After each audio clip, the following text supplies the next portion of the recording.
Hey, I'm Carl Azuz for CNN 10. Welcome to the show. We're starting in the Middle East this Tuesday, where the ISIS terrorist group is making what could be its last stand in Syria.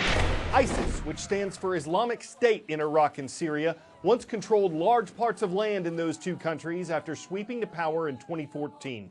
But after 5 years of airstrikes by a U.S.-led coalition of countries, fighting on the ground by local forces, and intervention by militaries around the world, ISIS now controls less than 1% of the territory it once had. And that sliver of land is in a village of eastern Syria. A military group called the Syrian Democratic Forces, with support from the United States, is battling ISIS on the ground, while continued airstrikes rain down from the sky.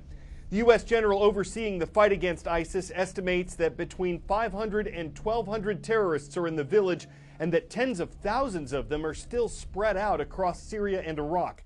So General Joseph Votel says a defeat at its last stronghold in Syria won't mean the end of the terrorist group, but that continued pressure on it will be necessary. With U.S. troops scheduled to leave Syria at the direction of President Donald Trump, General Votel says that America would continue to look for ways to support the fight against ISIS without the U.S. military on the ground in Syria.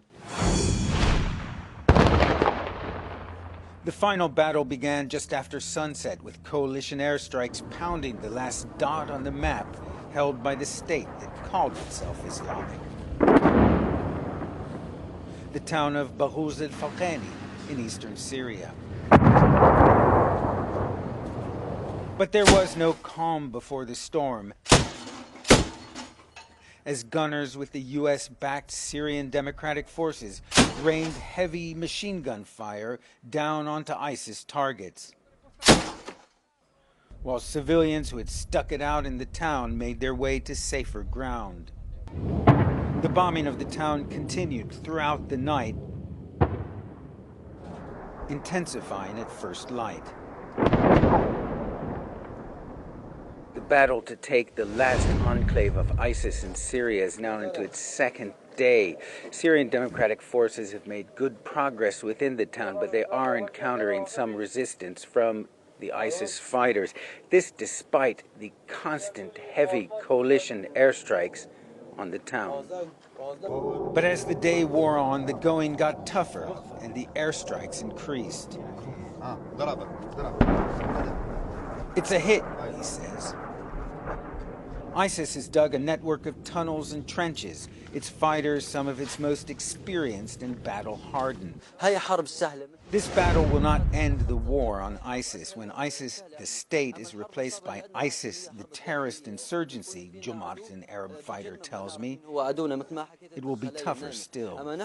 This war is easy, he says. We're fighting them on a front. It will be different when it becomes guerrilla warfare. Victory of sorts is at hand. Peace in this tortured land is still elusive. Ben Weidman, CNN, outside Bahuz al-Falqani in eastern Syria. 10-second trivia. In which of these products would you most likely find the organic compound oxybenzone? Sunscreen, gasoline, artificial sweetener, or hand sanitizer? Oxybenzone is commonly found in sunscreen and other cosmetic products.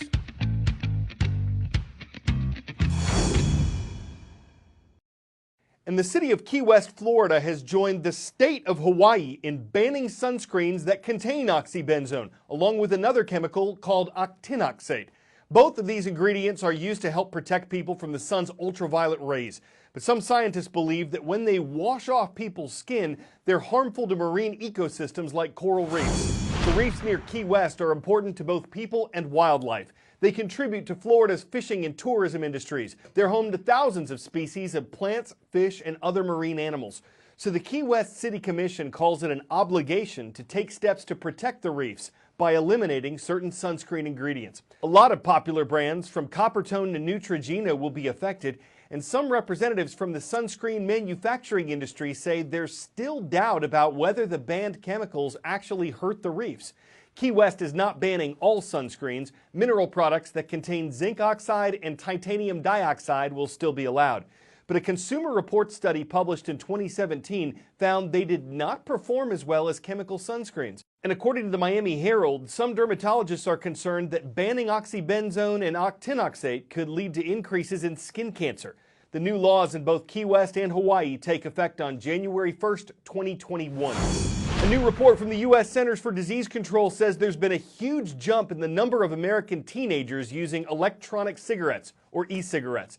The National Youth Tobacco Survey found that last year, 1.5 million more teens used tobacco than the year before, and that the way they did it was through e-cigarettes or vapes. Tobacco contains an alkaloid called nicotine. That's the drug that makes it addictive. Many adult smokers have turned to e-cigarettes to help them quit regular cigarettes, which have more toxic chemicals. But health officials say any form of smoking or vaping is dangerous. The first time I Juuled was at the end of 8th grade. My friend handed it to me and I had no idea what it was. That's 15-year-old Philip Furman speaking at a New York City Council health meeting. When I started hearing all the facts and everything bad about it, it was already too late. I was already hooked onto it. Philip's story has become shockingly familiar. You've probably heard of Juul by now. It's been around since June of 2015. And millions of high school students have already Juuled or vaped using the device. What you may not know, however, is how Juul's high 5% nicotine pods have caused a so-called nicotine arms race across the vaping industry. When Juul came on the market 3.5 years ago, the vapor market was mostly 1% and 2% nicotine. It's now 6%, 7% nicotine. Now this tiny Juul cartridge delivers to a person's body the same amount of nicotine as this entire box of Camels of 20 cigarettes. Stanford professor Dr. Robert Jackler makes his case in a study in the BMJ journal Tobacco Control. His research group has been tracking the industry for nearly a decade. When Juul came out with very high nicotine electronic cigarettes, it triggered a nicotine arms race amongst competitive companies seeking to emulate the success of Juul. Juul is now winning the race. They now control about 3/4 of the vaping market in the United States.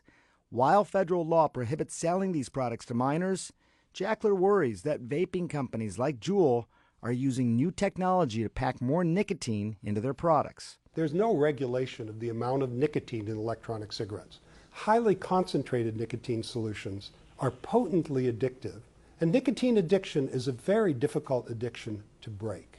I'd be waking up in the middle of the night, I'd have like cold sweats or whatever, and it was just not a great experience. And then I think that's when he really understood what nicotine addiction was. Remember, many of these kids have never smoked before and are suddenly being exposed to the same nicotine levels as a full pack of cigarettes, without any buildup of tolerance. Juul says it's taken swift action against counterfeit and infringing products and is committed to preventing youth from accessing its products. Juul also says there were products on the market in the range of 4 to 5% nicotine before Juul's rise in popularity. But Jackler says the majority of products were much lower when Juul launched, and it was indeed the popularity of Juul that sent nicotine levels soaring. We hear about 6th graders doing it, 4th graders doing it. You know, these kids are facing a lifetime of serious nicotine addiction.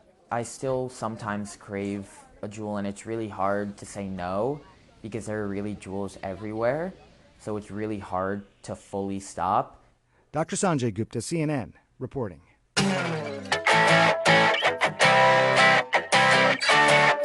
For 10 out of 10 this Tuesday, we're serving up some frozen fruit. Well, more frozen than fruit. These are called ghost apples. They're a product of both extreme cold and freezing rain in western Michigan. The man who captured them on camera says they formed when ice-coated rotten apples and the fruit itself slipped through, as apples have a lower freezing point than water. That left just some icy apple shells hanging on the trees. Of course, ghost apples are only a shell of themselves, but they are aptly named. It must stem or branch from the fruitographer's biting wit, a slice of his intelligence that we're happy to pick, peel, and share on CNN 10. I'm Carl Azuz, and how do you like them apples?